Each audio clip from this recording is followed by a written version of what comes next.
பேகுரு சொந்தங்களுக்கு வணக்கம். இன்னைக்கு நேர்காணல நம்மளோட எந்திருப்பவர் அரசியல் விமர்சகர் திரு தேவப்பிரியா அவர்கள். அண்ணா வணக்கம். வணக்கம்.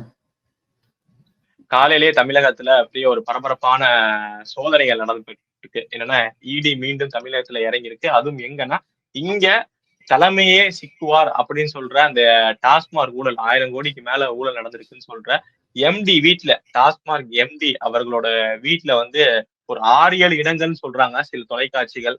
அங்க ரைடு நடந்துகிட்டு இருக்கா செய்திகள் பாக்குறோம். இதோட பின்னணி என்ன?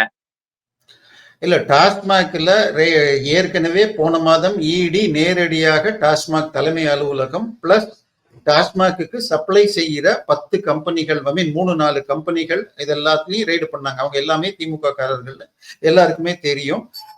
அந்த மாதிரி நிலையில நமக்கு இப்பொழுது என்ன ஆயிருக்குன்னு சொன்னால், இதை எதிர்த்து தமிழக அரசு உச்ச நீதிமன்றம் வரைக்கும் போய் வேற ஸ்டேட்லயாவது நடத்தலாம் கேட்டு கடைசியில இடிக்கு முழு பவர் இருக்கு.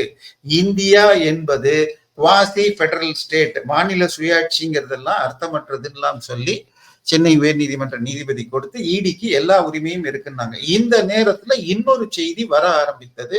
அதாவது இடி உள்ள வரணும்னு சொன்னால் ஏற்கனவே லஞ்ச ஒழிப்பு துறை மூலமாக தமிழகத்துல வழக்கு போட்டிருக்கணும். அதனால இப்போ தமிழக லஞ்ச ஒழிப்பு துறை மூலமாக அத்தனை வழக்குகளையும் எஃப்ஐஆர்களை க்ளோஸ் பண்றாங்க அப்படின்னு ஒரு செய்தி வர, பாஜகவை சேர்ந்த ஒருவர் அப்படி இல்லைன்னு சொல்லி நமக்கு வழக்க இதுல போட்டிருக்காரு. அதுக்கு பேர் என்ன சொல்றது, மெட்ராஸ் ஹைகோர்ட்ல போட விடுமுறை கால பெஞ்சு கீழே நேற்றைக்கு வந்தப்போ அவர்கள் சிபிஐ, அதனால இந்த வழக்கு எல்லாத்தையுமே லஞ்ச ஒழிப்புல இருந்து சிபிஐக்கு மாத்தணும்னு கோரியிருக்காங்க. ஸோ சிபிஐ, இடி, ஐடி தமிழக அரசு பதில் கொடுக்கணும்னு ஒண்ணு. தமிழக அரசு 4 வாரம் டைம் கேட்டது, இல்ல 1 வாரத்துல பதில் கொடுக்கணும்னு சொல்லி இருக்கு. இப்போ அடுத்த வாரம் இது வரப்போகுது. இந்த நேரத்துல இந்த ரைடு, அதாவது ஏற்கனவே அந்த 3 நாள் ரைடு அப்ப 100 கேள்விகள் கேட்டு அதுல எம்டி விசாகன், ஜிஎம் சங்கீதா மற்றும் டிஜிஎம் அப்படின்னு 3 பேர்கிட்டையும் கையெழுத்து வாங்கியிருக்காங்க. இதெல்லாம் இது பிரஷர்ல வாங்கினது. இவற்றையெல்லாம் எடுத்துக்க கூடாது ராமதுரை முருகன்கிறது டிஜி அப்படின்னு சொன்னாங்க. அதோட அவங்களுடைய செல்போனு, லேப்டாப்பு, ஆபீஸ் கம்ப்யூட்டர் இவைகளை பேக்கப் பண்ணி எடுத்துட்டு போயிருக்காங்க. இதுல இந்த 3 அதிகாரிகளும், விசாகன் ஐஏஎஸ் அவர் 4 ஜிமெயில் ஐடி யூஸ் பண்ணியிருக்காரு. அந்த ஐடி பாஸ்வேர்டோட அந்த பழைய டிரான்சாக்சன் அத்தனையும் எடுத்திருக்காங்க. 4 ஐடி இதே மாதிரி. எதுக்கு 4 ஐடின்னு தெரியாது. மேபி சப்ளையர்ஸ் ஒண்ணு, டாஸ்மாக் ஊழியர்களுக்கு ஒண்ணு, டாஸ்மாக் கடைகளுக்கு ஒண்ணு தன்னுடைய அமைச்சர் மற்றும் சூப்பர் சீஃப் மினிஸ்டர்னு சொல்லப்படுகிறவர்களுக்கும் ஒரு ஜிமெயில் வச்சிருந்தான்னு சொல்லி இந்த 4ஐயுமே எடுத்திருக்காங்க. இந்த 4ஓட அதே மாதிரி 3 ஐடி இவங்க சங்கீதா, 3 ஜிமெயில் ஐடி இவங்க வச்சிருந்தாங்க. டிஜிஎம் ராமதுரை முருகன் சொல்லப்பட்டது. இன்னைக்கு காலையில அவங்களுக்கு மேலும் ஒரு கொஸ்டினர் அனுப்பிச்சிருந்தாங்க. அதுக்கு அவங்க பதில் தரல. அவங்கள நேரடியாக விசாரணைக்கும் அழைச்சப்ப வழக்கு கோர்ட்ல இருக்குன்னு வராம இருந்தாங்க. சோ இதனால இன்னைக்கு அந்த 3 அதிகாரிகள் வீட்டுக்கு நேரடியாக, அதாவது எம்டி விசாகனுடைய மணப்பாக்கம் வீட்டு, சூளைமேட்டுல இருக்கிற சங்கீதா வீடு மற்றும் ராமதுரை முருகன் வீட்டுக்கு போயிருக்காங்கன்றாங்க. இதோட சேர்ந்து இன்னும் இடி, அந்த தமிழ்நாடு எலக்ட்ரிசிட்டி போர்டு கான்ட்ராக்டர் ஒரு வீட்டுக்கும் போகுதுன்றாங்க. அப்ப இது ஏன்னா செந்தில் பாலாஜி அவரே அந்த துறையில இருந்ததுனால அதன் மூலமாக கேஷ் பரிமாற்றம் ஏதாவது நடந்ததுதான் தெரியல. ஏன்னா கரூர் கேங் என்பது செந்தில் பாலாஜி கையில தான் இருந்தது. இதுல டாஸ்மாக்ல பில் செய்யப்படுவது பாதிதான். பில் செய்யாமல், கணக்கில் வராமல் தனியார் கணக்குகளுக்கு வசூல் செய்து அவை முதல் குடும்பத்துக்கு அனுப்பது கரூர் கேங் என்ன சொல்லப்படுது. சோ இந்த கான்ட்ராக்டர் கரூர் கேங்கா என்பது நமக்கு இன்னும் விஷயம் வரல. இதை தாண்டி இன்னொரு விஷயம் ரொம்ப அழகாக வந்திருக்கிறது. அது என்ன என்றால் எஸ்என்ஜே உடைய ஆபீஸ்லயும் பண்றாங்க. இது வரைக்கும் 6 டெல்லியில வந்திருக்கு. ஒரு சில சேனல்கள் 10 இடங்கிறாங்க. இந்த 6வது இடமாக வந்திருக்கிறது தேனாம்பேட்டையில் டான் பிக்சர்ஸ் தயாரிப்பாளர் திரு ஆகாஷ் என்பவர் வீட்டுல, அப்படின்னு ஆகாஷ் பாஸ்கரன் என்பவர் வீட்டுல இந்த டான் பிக்சர்ஸ் 4 படம் தயாரிக்குது. 4மே ரெட் ஜெயண்டோட சேர்ந்து தயாரிக்கிறார்கள். அதுல அவர்கள் பாத்தீங்கன்னு சொன்னால் பராசக்தின்னு சொல்லிட்டு ஒரு படம், அதன் பிறகு இது சிம்பு வச்சு ஒரு படம், அதர்வா முரளியை வச்சு ஒரு படம், இப்படி ஒரே நேரத்துல பல படங்களை தயாரிச்சு கொண்டிருக்கு. சிவகார்த்திகேயன் வச்சு ஒரு படம். இவங்க தானே நம்ம பார்த்திருப்போம் சமூக வலைதளங்களா இருக்கட்டும், திடீர்னு யார் இவரு, இப்படி இவ்வளவு பெரிய காசு ஏது, தயாரிப்பு நிறுவனத்துல எப்படி இப்படி வந்தாருன்னு சொல்லிட்டு கேள்வி எழுப்பப்பட்டவர் தானே. ஒரு கல்யாணத்துல கூட எல்லா பிரபலங்களும் வந்தாங்களே. கரெக்ட். இவர் கருணாநிதி குடும்பத்தோடு ஏதோ டிஸ்டன்ட் ரிலேட்டிவ் ஏதோ பொண்ணு எடுத்திருக்கிறார் என்று சொல்லப்படுகிறது. அதுக்கு நம்ம கிட்ட ஆதாரம் இல்லை. ஆனால் நேரடியாக இப்ப என்ன பண்ணிட்டாங்கன்னா, ரெட் ஜெயண்ட்னு சொன்னா எல்லாமே உதயநிதி சார் தான் தயாரிக்கிறாரு, எல்லா படமும் அப்படிதான் ஒன்னா அவங்களே பல கிளை நிறுவனங்களை உருவாக்கி இருக்காங்க. ரெட் ஜெயண்ட்டுடைய ஒரு டைரக்டர் MSM எம் செல்வ அவருடைய பேர்ல ஒரு நிறுவனம் வந்திருக்கு, எம் செண்பகமூர்த்திங்கிறதுனால MSM என்டர்பிரைசஸ். இந்த MSM என்டர்பிரைசஸ் தான் வேட்டையன் படத்துடைய கர்நாடகா ரைட்ஸ் எல்லாம் அங்குள்ள ஒரு நிறுவனத்தோட ரிலீஸ் பண்ணுச்சு. ஸோ ரெட் ஜெயண்டே பல்வேறு கிளை. அதே மாதிரி இன்னொரு பெரிய திமுகவுடைய நைனா ஸ்டாலினுடைய அன்பு தம்பி ஒருத்தர் 4 படம் தயாரிச்சாரு. அவர் அதுக்கு பேர் என்ன, போதை மருந்து கடத்தலில் கைதாகி இப்பொழுது தியாகியாக அன்னைக்கு பட்டாசு வெடிச்சு வெளியில வந்துட்டார். போன ஒரு 15 நாளைக்கு முன்னாடி நமக்கு எல்லாரும் ஜாஃபர் சாதிக் சாரு, அவர் திரு அமீர் சுல்தான் டைரக்டரை வச்சுக்கிட்டு 2 படத்தை எடுத்தாரு. வேறு சில பேரை வச்சு 2 படம் எடுத்தாங்க. அவருடைய படத்தின் மியூசிக்கை திரு கிருத்திகா உதயநிதி அவர்கள் ரிலீஸ் பண்ணார்னு பார்த்தோம்.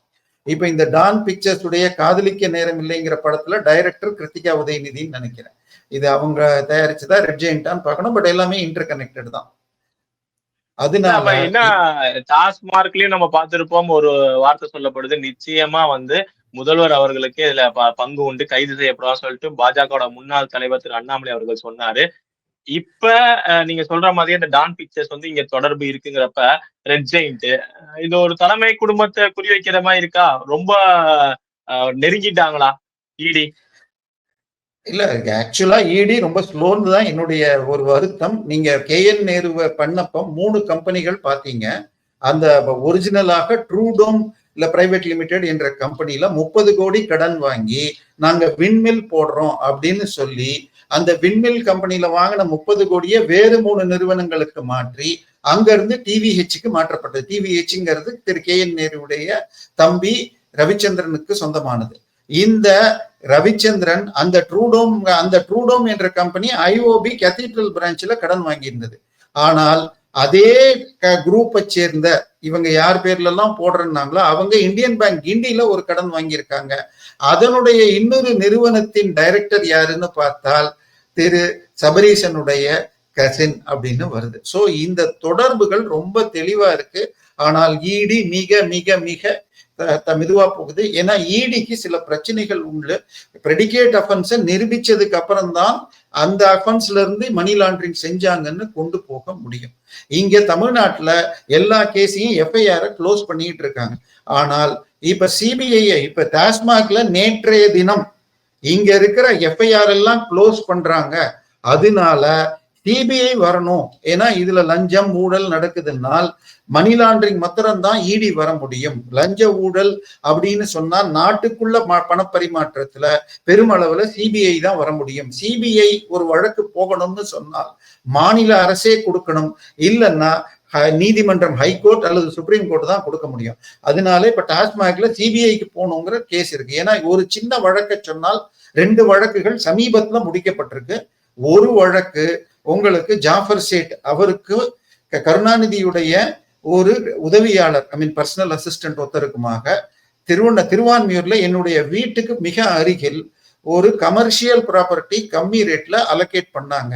அந்த பணத்தை கட்டுறதுக்கு கூட அதுக்கு அவங்கள ஜாஃபர் சேட்டுடைய மனைவி சமூக செயல்பாட்டாளர் சோசியல் ஒர்க்கர் அப்படின்னு சொல்லிட்டு ஒரு சர்டிபிகேட் லைன்ஸ் கிளப்ல வாங்கி 1.5 கோடி ரூபாய் ப்ராப்பர்ட்டியை 30-40 லட்சம் ரூபாய்க்கு கொடுத்திருக்காங்க. இதே மாதிரி அவர் இந்த 2 ப்ராப்பர்ட்டியும் சேர்த்து கம்பைன்டாக ஒரு கமர்ஷியல் காம்ப்ளெக்ஸாக லேண்ட்மார்க் கன்ஸ்ட்ரக்ஷன் என்பவர் கட்டினார். அவர் கொடுத்த பணத்தை தான் இவங்க கட்டினாங்கிறது வழக்கு. ஆனால் அந்த வழக்கு ஹைகோர்ட்ல முடிக்கப்பட்டது. இப்ப உச்ச நீதிமன்றமும் அதை ஏற்றிக்கொண்டிருக்கு. அப்ப பிரெடிகேட் அஃபென்ஸ் இல்லைன்னா அந்த வழக்குல இவங்க போக முடியாது. இதே லேண்ட்மார்க் கன்ஸ்ட்ரக்ஷன்ஸ் இவங்க என்னடான்னு சொன்னால் இதுல OMRல ஒரு ப்ராப்பர்ட்டியை வாங்கியிருக்காங்க. அந்த இதுல மார்க்கெட் ரேட்டை விட மீதி கேஷா கொடுக்கறதுல டிலே பண்ண உடனே அந்த நபர் வழக்குக்கு போறார். அந்த வழக்குக்கு ரெய்டு பண்றப்ப எப்படி சார் இவ்வளவு எல்லாம் கேஷ் ப்ரொஜெக்ட் பண்றீங்கன்னு உடனே பின்னி மில்ஸ் லேண்ட்ல 50 கோடி ரூபாய் கேஷாக லஞ்சங்கள் கொடுக்கப்பட்டது அப்படின்னு அவர் ஐடில லேண்ட்மார்க் கன்ஸ்ட்ரக்ஷன் உதயகுமார் கொடுத்திருந்தார். அவரோட இன்னொரு பில்டரை சேர்த்துக்கிட்டு. ஆனால் அதுல ஒரு 7-8 பேரு இது சிஎம்டிஏக்கு மாத்திரம் 9 கோடின்னு மொத்தம் 50 கோடி. அதுல பிகேஎஸ்ன்னு சொல்லி பி சேகர் பாபு பிஎஸ்கே அப்படின்னு சொல்லி அவருக்கும் கொடுக்கப்பட்டதாக இருந்தது. டிவிஏசி சென்ற வருடம் ஜனவரி மாதம், அதாவது 2019 மெட்ராஸ் ஹைகோர்ட் ஐடி டிபார்ட்மெண்ட்டே சொன்னதுக்கு அப்புறம் ஏயா நீ இதை விசாரிக்கலன்னு உடனே 5 வருஷம் கழிச்சு அதுக்கு வழக்கு போடலாம்னு சொல்லி 24 ஜனவரியில ஒரு எஃப்ஐஆர் போடுறாங்க. உதயகுமாரும் இன்னும் எஸ்பிகே கன்ஸ்ட்ரக்ஷன் 2 ஓனர்ஸும் 3 பேர் பேட்டு போட்டு மீதி அன்னேம்டு அபிஷியல்ஸ் அண்ட் பொலிட்டீஷியன்ஸ்னு போடுறாங்க. ஆனால் இந்த வழக்கை மே மாதம் கொண்டு போய் லஞ்ச ஊழல் வழக்குகளை விசாரிக்கும் ஸ்பெஷல் நீதிமன்றத்துல க்ளோஸ் பண்ணிடலாம், இதுல எந்த விபரமும் இல்லைன்னு டிவிஎஸ்சி கொண்டு போறாங்க. ஆனால் டிவிஎஸ்சி அந்த நீதிமன்றம் அதை ஏத்துக்காம அடுத்த ஹியரிங்க்கு நோட்டீஸ் அனுப்பி இருக்கிற நிலையில சென்னை உயர் நீதிமன்றத்துக்கு டிவிஎஸ்சிக்கு எடுத்துட்டு போயிட்டு அங்கே இந்த வழக்கை குவாஷ் பண்ணிட்டாங்க. இந்த எஃப்ஐஆர் குவாஷ் ஆயிடுச்சு. ஐடி டிபார்ட்மெண்ட்ல 50 கோடி ரூபாய் நான் கேஷாக பலருக்கும் கொடுத்தேன் என கொடுக்கப்பட்ட அபிடபிட், ஸ்வான் அபிடபிட் இன் ஐடில இருக்கிற விஷயத்த எப்படி டிவிஎஸ்சி ஒன்னும் ஆதாரம் கிடைக்கலன்னு க்ளோஸ் பண்றாங்க. அன்னைக்கு 2016 எம்பி எம்எல்ஏ உள்ளூர் எம்பி எம்எல்ஏ எல்லோருக்கும் லஞ்சம் கொடுத்தேன், தாசில்தார் விஏஓ என இனிஷியல்ஸ் போட்டு கொடுத்ததற்கு கணக்கு இருந்தும் Swan affidavit to IT department இந்த எஃப்ஐஆர் இப்பொழுது மெட்ராஸ் ஹைகோர்ட்டால குவாஷ் செய்யப்பட்டிருக்கு. ஜூலை மாதம் இடி வேறொரு வழக்கில் இதுல போனப்ப நீங்க ஏன் இதை எதிர்த்து அப்பீல் பண்ணலன்னு சொல்லி கேட்டால் இந்த வழக்கு டிவிஎஸ்சிக்கும் அந்த நிறுவனத்துக்கும் தான். இதுல ஜனவரி மாதம் இந்த வழக்குக்கு எஃப்ஐஆர் போடுறாங்க டிவிஎஸ்சி. பிப்ரவரி 10 டிவிஎஸ்சி போய் உள்ள போய் இந்த பின்னி லேண்ட் விவகாரத்தில் 280 கோடி ரூபாய் மொரீஷியஸ்ல இருந்து மணி லாண்டரிங் மூலமாக கொண்டு வரப்பட்டுள்ளது அப்படின்னு பல ஆதாரங்களை எடுக்கிறாங்க. ஆனால் ஜூன் மாதம் இதை சென்னை ஹைகோர்ட் குவாஷ் பண்ணதுனால இந்த வழக்குல ப்ரொசீட் பண்ணாம இருக்கு. ஜூலை மாதம் வழக்கு வந்த பொழுது ஈடிய இதுக்கு மேல நீங்க உச்ச நீதிமன்றத்துல அப்பீல் பண்ணி அந்த குவாஷ் பண்ணது செல்லாது அப்படின்னு போகலாம் என்று சென்னை உயர் நீதிமன்றம் கொடுத்த தீர்ப்புக்கு இடி இன்னைக்கு வரைக்கும் செயல்பட்டதாக நமக்கு செய்தி இல்லை. எனவே இடி இன்னும் கொஞ்சம் வேகமாக கிடைக்குமா? 280 கோடி ரூபாய் மணி லாண்டரிங் பின்னி லேண்ட்ல நடந்திருக்குன்னு சொல்லி தெளிவாக இருக்கிறது. ஸ்வான் அபிடபிட் டு ஐடி டிபார்ட்மெண்ட்டுக்கு அந்த மாதிரி ஒரு வழக்க குவாஷ் ஆயிருக்கு. எனக்கு தமிழக போலீஸ் மற்றும் தமிழக சட்டத்துறை திமுக காரர்களை காப்பாற்றுவதற்காக சட்டத்திற்கு புறம்பாக சொல்லக்கூடாது, சட்ட விதிகளை ஓப்பனாக மீறி எந்த ஆதாரமும் இல்லைன்னு கொடுத்திருக்காங்கன்னா இதெல்லாம் அவர்கள் எடுத்துள்ள பதவி பிரமாணத்தை மீறுவதாக இருக்கிறது.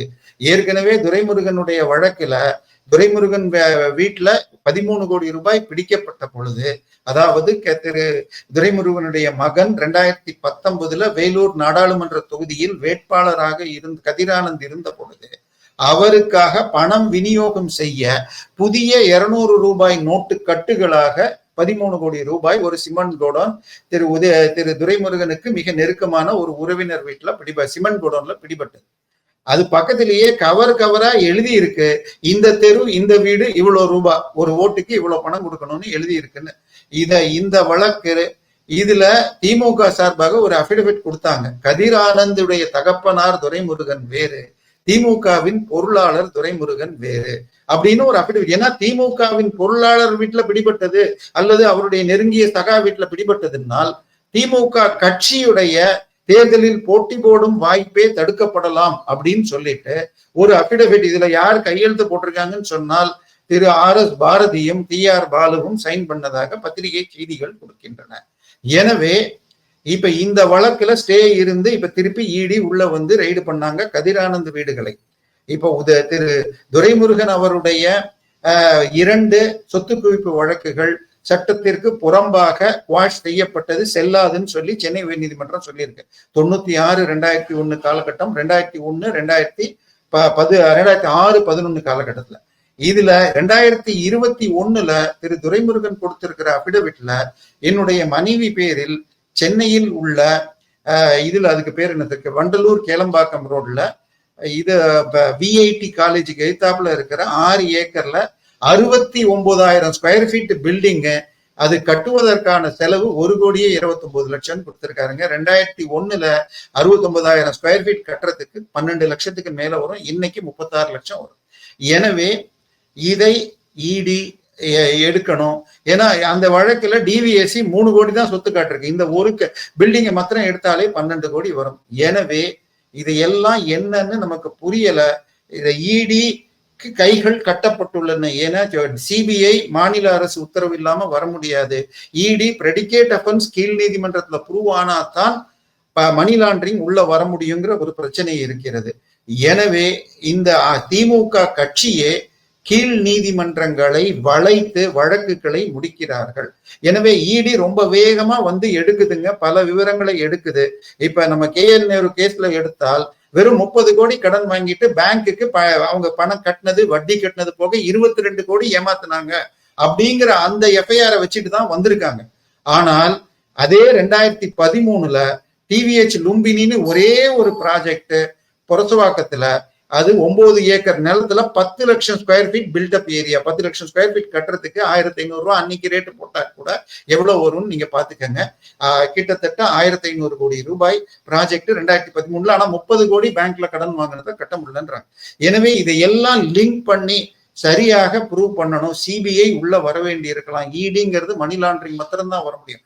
தெளிவாக பிளாக் மணி இதெல்லாம் இருக்கிறதுனால இந்த இன்னைக்கு வந்துள்ள இந்த டாஸ்மாக் ரெய்டு, ஏன்னா ஒண்ணு சொன்னால் நமது நிதியமைச்சர், அன்றைய நிதியமைச்சர் 2022 PTR பழனிவேல் தியாகராஜன் அவர் இந்தியன் எக்ஸ்பிரஸுக்கு கொடுத்த பேட்டியில என்ன சொன்னார்னால், டாஸ்மாக்ல பில் ஆகி வருகிறது 30,000 கோடி, ஆனால் அது பாதிதான்.